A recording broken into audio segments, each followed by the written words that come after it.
Quando a Selic vai começar a cair?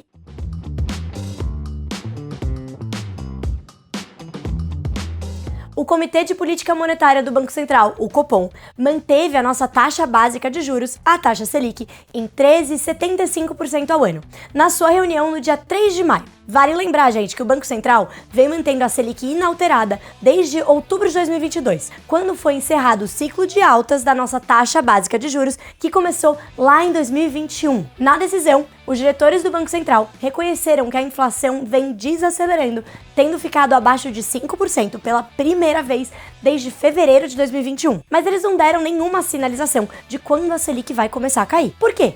Segundo o Copom, os riscos de a inflação não retomar para a meta de 3% lá no ano que vem ainda estão rolando, tanto no Brasil quanto no mundo. Lá fora, a crise bancária segue ganhando novos capítulos, alimentando a volatilidade e a aversão ao risco, o que impacta fatores como juros de longo prazo e a nossa própria moeda. Ao mesmo tempo, a inflação segue teimosamente acima da meta nas economias desenvolvidas como Estados Unidos e Europa, apesar de estar caindo gradualmente. Já por aqui, a percepção de risco fiscal ainda está alta e não deu tempo suficiente para que a proposta de regra fiscal, ainda que nem foi aprovada no Congresso, tenha trazido os efeitos positivos nem na dinâmica do endividamento público de longo prazo, nem nas expectativas de inflação no futuro. E as expectativas são muito importantes para o controle da inflação em si. É só pensar numa dinâmica simples. Se você acredita que os preços não vão subir no futuro, e você é um prestador de serviço, ou mesmo o locatário de um imóvel, tem uma grande chance que você não vai subir seu preço.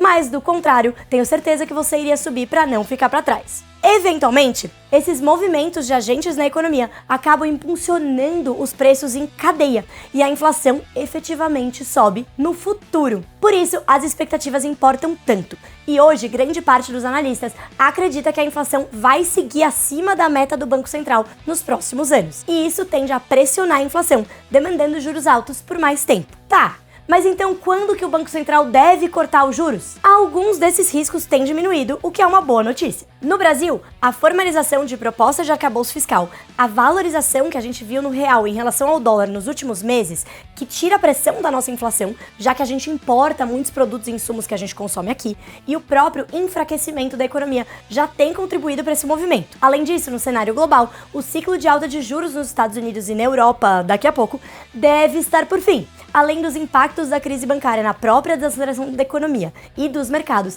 também tende a abrir espaço para o que a gente chama de flexibilização do aperto monetário. Em outras palavras, ajudar o esforço do Banco Central aqui a começar a reduzir os juros. Diante desse cenário, a gente acredita que o Banco Central vai começar a reduzir a taxa Selic em agosto desse ano. Contudo, porém, entretanto, também não vemos espaço para que a Selic saia do território contracionista, ou seja, que os juros básicos saiam do terreno em que eles estão contraindo a economia e passem a estimular a economia. Tanto porque o mundo deve seguir com juros relativamente altos nos próximos anos, quanto porque o governo atual deve seguir com uma política fiscal expansionista, ou seja, que estimula a demanda por bens e serviços e pressiona a inflação. Assim, a gente acredita que as taxas Selic vai cair para 11% até o fim do ano que vem. Como investir então com os juros altos? Bom, a renda fixa segue destaque.